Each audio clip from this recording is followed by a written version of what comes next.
অ্যালবার্টকে খেলাতে হবে, মাঝমাঠ থেকে বল বাড়াতে হবে, অ্যালবার্টকে দুই উইং থেকে বল বাড়াতে হবে, রাকেশকে আরো বেটার খেলতে হবে। ভাসান বল আজাহারের,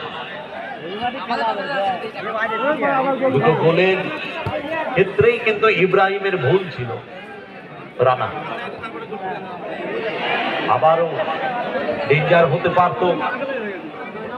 জামিদুল বাবু স্পেস আছে, ইউজ করতে পারেন, গতি বাড়াতে হবে। গুড বল অ্যালবার্ট, আক্রমণে আদিযোগী বয়স। অ্যালবার্ট দারুণ বলটা নিয়েছেন, রাখতে পারলেন না, সেখান থেকে বন্ধ করলেন লড়াই। এক্ষেত্রে ফাউল, টেনে ধরেছিলেন অ্যালবার্ট পেছন থেকে, কিন্তু অ্যালবার্ট দেখুন হাতটা বাড়িয়ে দিল, এটাই অ্যালবার্ট।